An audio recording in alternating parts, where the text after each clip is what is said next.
Dans l'Église, nous essayons de voir au travers d'une lettre que l'apôtre Paul a écrite à l'Église d'Éphèse, comment nous pouvons vivre en vainqueur. Comment aujourd'hui, dans le 21e siècle, on peut avoir une vie de victoire. Non pas une vie où les événements nous écrasent, où les uns et les autres viennent nous rabaisser tout le temps, mais au milieu de toute cette vie compliquée, au milieu de tout cet entourage qui peut être des fois hostile, vivre en vainqueur. Ne pas être des losers dans la vie, mais être des vainqueurs. Alors nous lisons cette épître dimanche en dimanche pour voir comment y arriver. Et aujourd'hui, nous sommes au chapitre 5 de cette épître. Je vous propose de lire les 20 premiers versets. « Soyez les imitateurs de Dieu, puisque vous êtes ses enfants bien-aimés.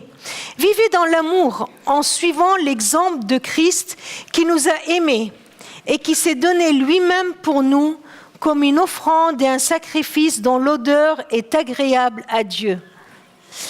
Que l'immoralité sexuelle, l'impureté sous toutes ses formes, ou la soif de posséder, ne soit même pas mentionnée parmi vous, comme il convient à des saints.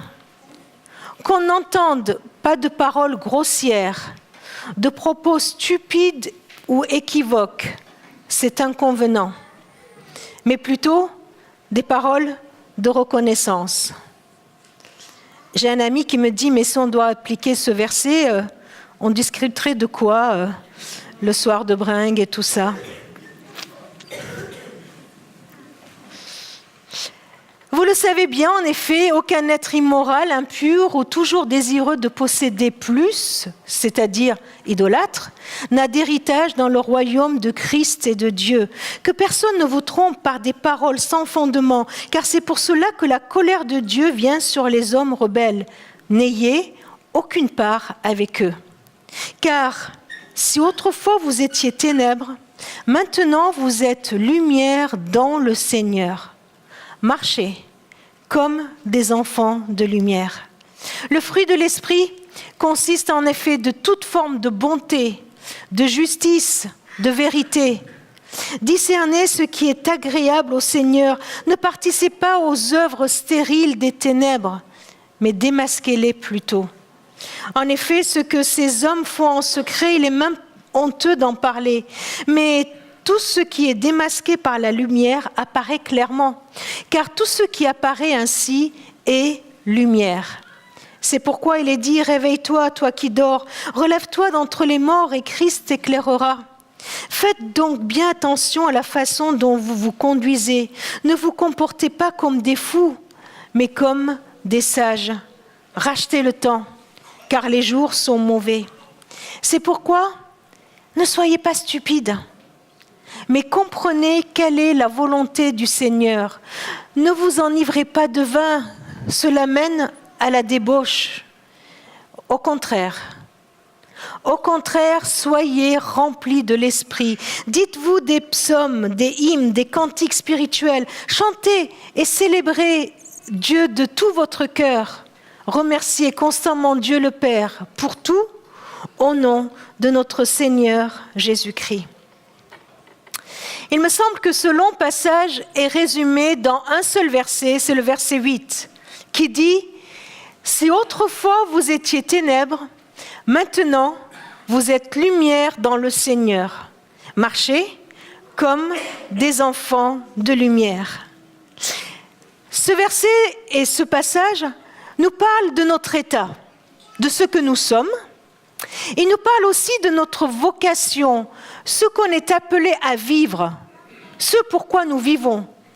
Et il nous parle aussi du moyen pour y parvenir. D'abord, notre état. Et tout simplement, ce texte dit « Vous êtes lumière dans le Seigneur ». C'est quand même fort, non? Vous ne trouvez pas? Imaginez que je vienne vous voir et que je vous dise « Voilà, je suis lumière ». Oui, enchanté, merci. Ce serait quand même présomptueux, non? Ou imaginez qu'on sorte dans la rue, là, ensemble, et qu'on dise, voilà, nous sommes lumière. On nous dirait, mais pour qui vous vous prenez ?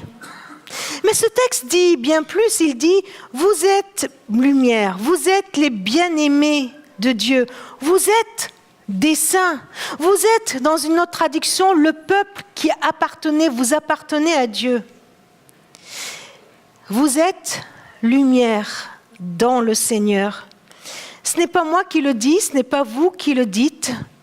Là, dans ce texte, c'est Paul qui le dit. Mais si Paul le dit, c'est parce que quelqu'un d'autre l'a dit avant lui. Qui c'est qui l'a dit avant lui ? C'est Jésus qui a dit « Vous êtes la lumière du monde ». Il le dit à ses disciples. Il ne le dit pas à des gens parfaits. Et Paul ne dit pas cela à des Éphésiens qui sont parfaits. Et Dieu ne nous le dit pas à nous qui sommes parfaits. Nous sommes en devenir, nous sommes toujours entre deux. Nous voulons le bien et on n'y arrive pas toujours, vous voyez. Et Paul dit ça à des personnes à qui, juste avant, il leur a dit « Arrêtez vos mensonges, arrêtez l'impureté, arrêtez l'avarice ». Il vient de leur dire ça. Arrêtez les propos grossiers. Arrêtez, il venait de leur dire ça. C'est à ces gens-là qu'il dit « Vous êtes lumière ». C'est à ses disciples que Jésus dit « Vous êtes lumière ». Mais qu'est-ce que ça veut dire ? Qu'est-ce que ça veut dire « Vous n'êtes plus ténèbres, vous êtes lumière » dans le Seigneur.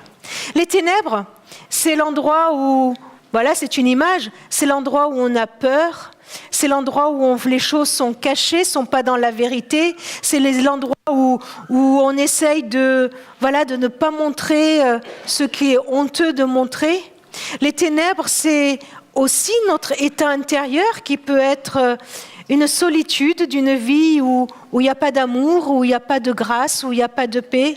Les ténèbres, c'est aussi cette injustice, ce malheur dans lequel on peut se trouver.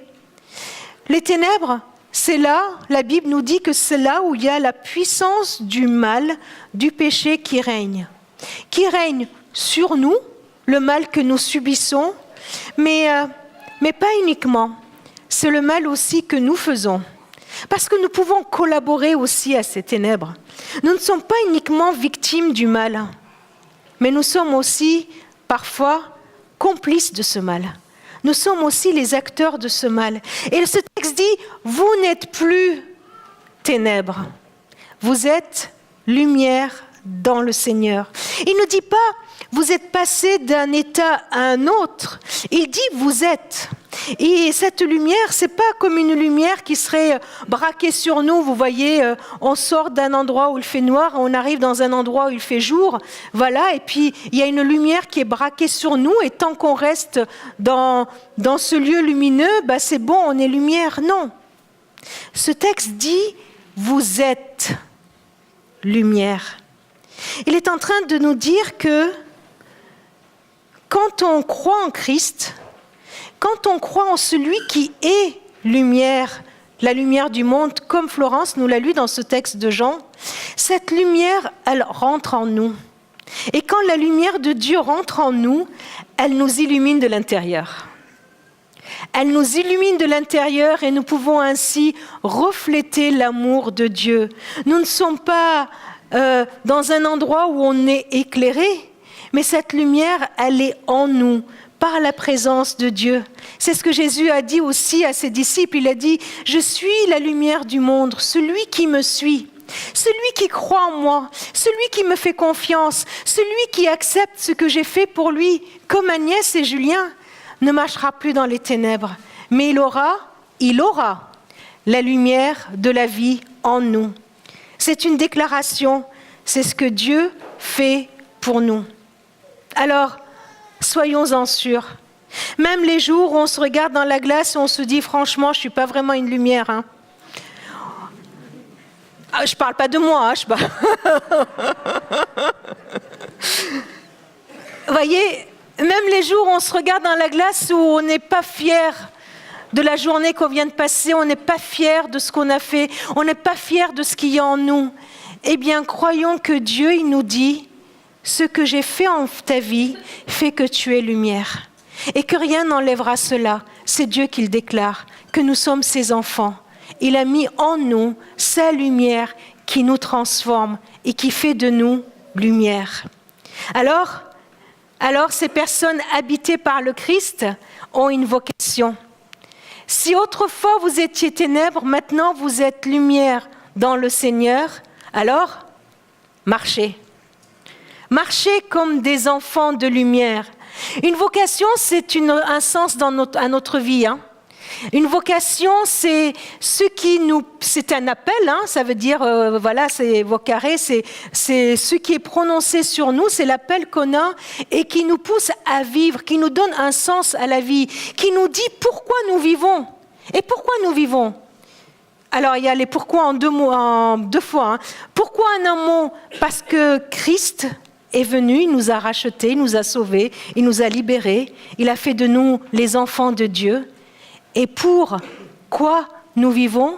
Nous vivons pour refléter cette lumière. Dieu nous demande de marcher. Marcher comme des enfants de lumière. Paul l'avait dit juste avant, on l'a lu, soyez les imitateurs de Dieu, puisque vous êtes ses enfants bien-aimés. Imitez votre papa, reflétez votre père. Montrez par votre ressemblance que vous êtes enfants de Dieu. Non pas uniquement en disant « je suis enfant de Dieu », non pas en se disant avec les paroles « je suis chrétien ». Chrétien, ça veut dire disciple du Christ. Mais même sans parler, par votre vie, montrez que vous êtes enfants de Dieu. On se ressemble physiquement dans la famille. Moi, ma fille est à Paris en ce moment, comme vous le savez. Ma fille aînée, elle me dit, j'ai rencontré quelqu'un à la fac qui m'a regardé de loin et qui m'a dit, tu ne serais pas la fille de Gemma? Voilà, encore une fois, elle n'a pas pu y échapper. Eh oui, parce que physiquement, elle me ressemble. Ce serait tellement formidable quand on est là où nous sommes, dans nos familles, dans notre travail, avec nos amis, dans notre voisinage, et même quand on marche dans la rue, qu'on vient de nous voir, on dit « Tu ne serais pas enfant de Dieu, toi? Tu ne serais pas enfant de Dieu ?» Et je lui dirais « Mais pourquoi tu me poses la question? Qu'est-ce qui te fait dire ça ?» Et on me répondrait « C'est parce que tu ressembles. Parce que tu ressembles à Dieu. Parce que tu imites Dieu le Père. Marchez. Marchez comme des enfants, parce que pour éclairer le monde, le Père compte sur nous. Pour éclairer ce monde dans lequel nous vivons, Dieu compte sur toi, il compte sur moi, il compte sur ses enfants, pour que nous puissions aller et vivre, marcher dans cette lumière. J'aime bien le mot marcher parce que, vous le savez maintenant, j'aime pas marcher. Mais le mot marcher nous dit une progression, justement. Il y a des efforts à faire pour marcher. C'est pas un état statique, c'est pas rester et puis tout recevoir et ne rien faire. Il faut se lever, il faut se mettre en route, il faut progresser, marcher pas après pas. Vous voyez, c'est ça que ça veut dire marcher. Marcher, progresser, aller de pas après pas pour vivre cette vocation que Dieu nous a donnée. Éclairer le monde, parce que le Père compte sur nous.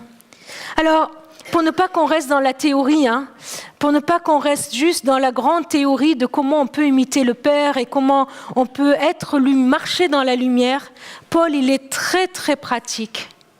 Relisez ce texte tranquillement à la maison.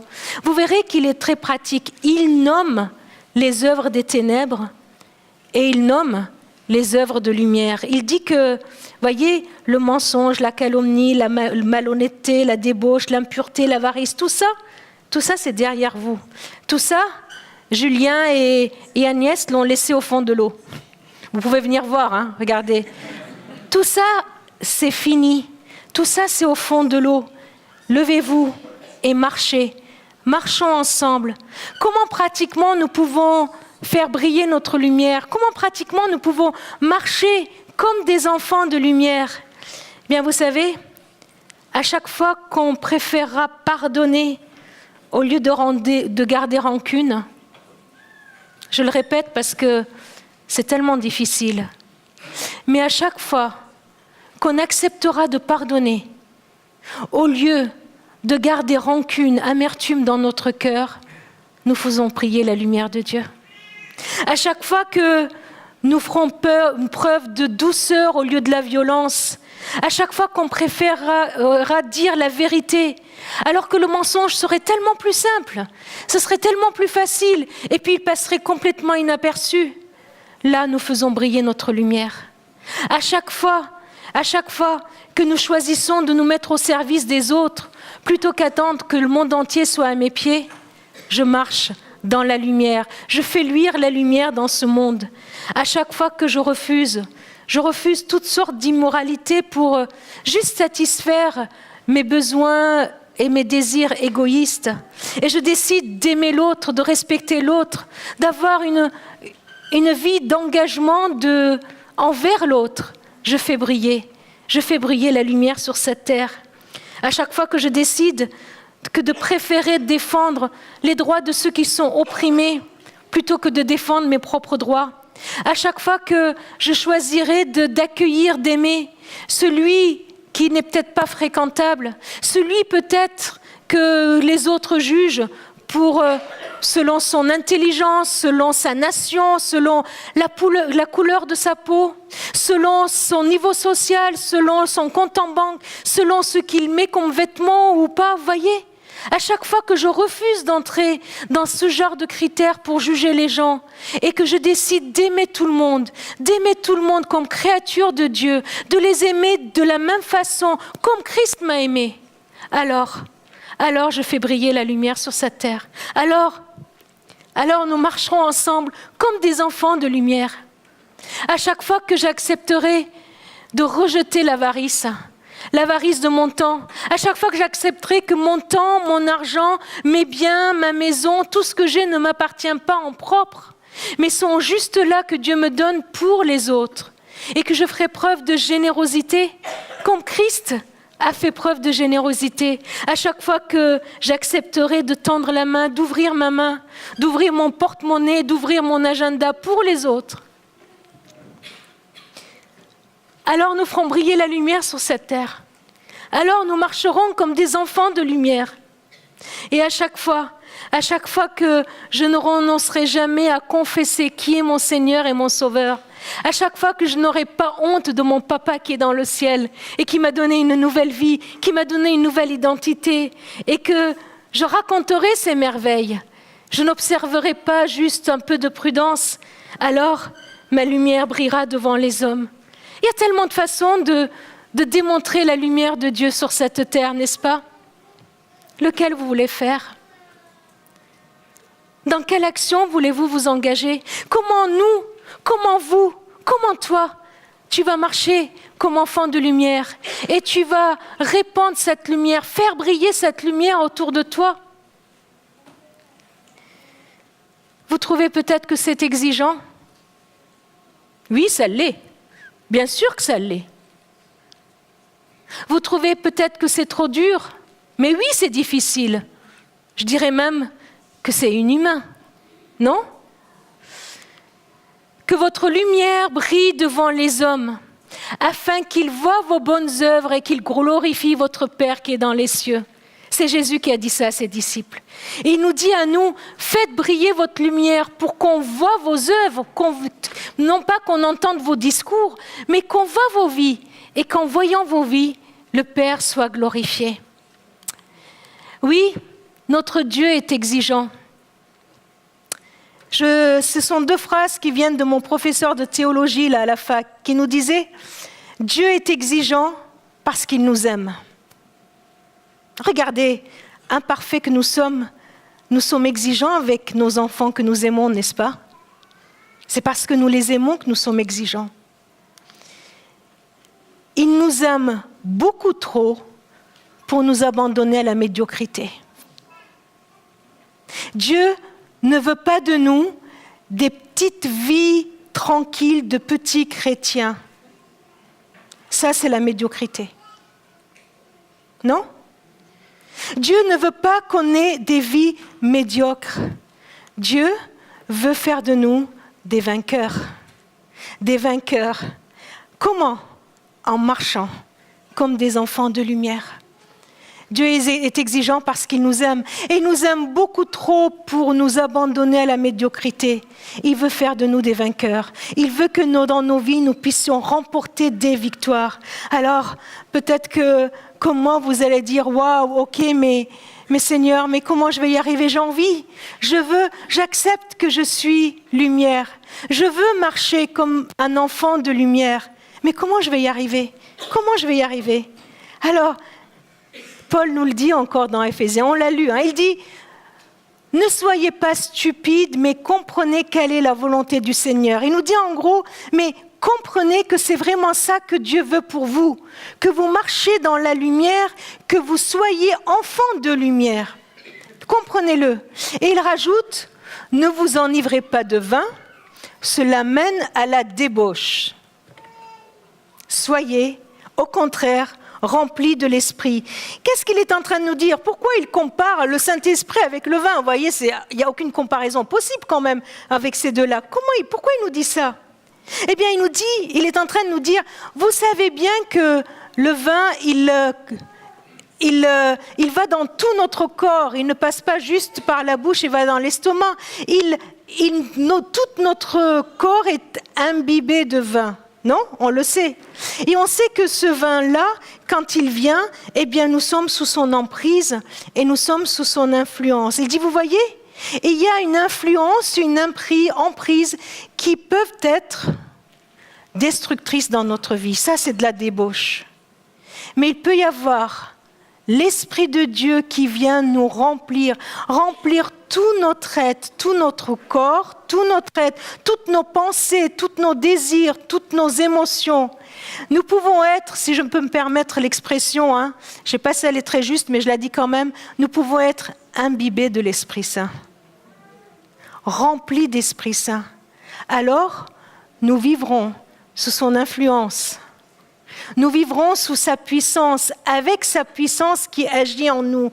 Alors nous pourrons ainsi marcher réellement comme des enfants de lumière. Cet esprit, eh bien, Paul en a déjà parlé au début de son livre. Il nous a dit que nous sommes scellés du Saint-Esprit. Le Saint-Esprit vient dans ma vie le jour où je l'accepte, le Christ, comme mon Sauveur et comme mon Seigneur. Le jour où j'accepte de devenir enfant de Dieu, le Saint-Esprit vient et il met un tampon, il me scelle de son esprit. Mais Paul nous dit toujours dans cet épître, et dans le chapitre de la semaine dernière, il disait, mais attention, cet esprit qui nous habite, on peut l'attrister. Comment? Eh bien, en retournant dans les œuvres des ténèbres, en oubliant que nous sommes enfants de lumière, en oubliant que nous sommes lumière et que nous devons marcher dans la lumière. Alors, comment ne pas attrister le Saint-Esprit? Comment vivre cette vocation qui est la nôtre? Soyez remplis de l'Esprit. Je trouve ça fou, c'est que Dieu, à chaque fois qu'il nous donne une vocation, une direction, il nous donne aussi le moyen d'y parvenir. Il ne nous dit pas, vas-y, débrouille-toi, et puis moi je compterai les points en arrivant. Non, il nous donne les moyens. Il nous dit, tu vois, c'est moi qui fais de toi une lumière, et c'est moi qui vais t'aider à marcher comme des enfants de lumière. Mais pour cela, il a besoin de notre volonté.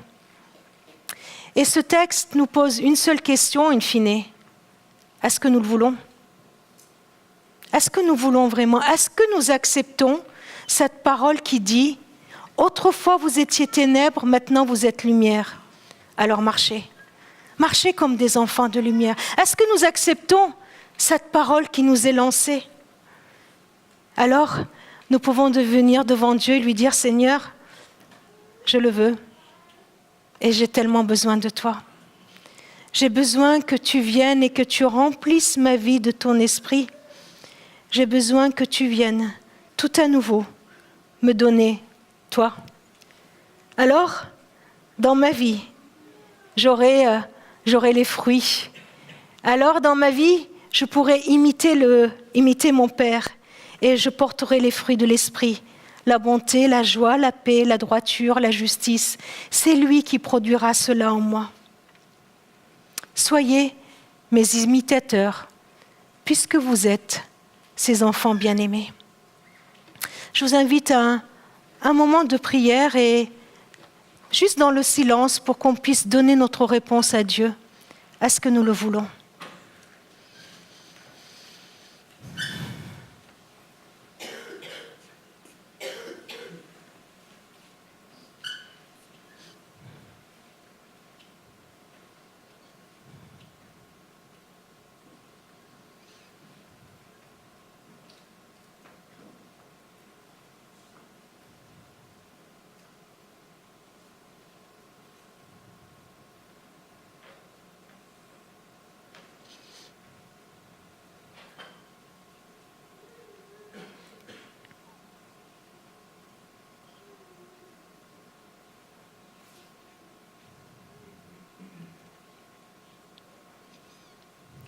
Seigneur, tu sais toutes ces fois où nous avons préféré revenir en arrière plutôt que d'avancer. Tu vois toutes ces fois où on a préféré garder l'amertume, vivre la violence, le mensonge, plutôt que de répandre ta lumière. Alors Seigneur, ensemble et moi devant toi, je voudrais te dire que j'ai tellement besoin de toi. Viens nous remplir de ton esprit pour que nous puissions refléter ta lumière, pour que le monde qui nous entoure, en nous voyant, reconnaisse ta présence en nous et te glorifie. Amen.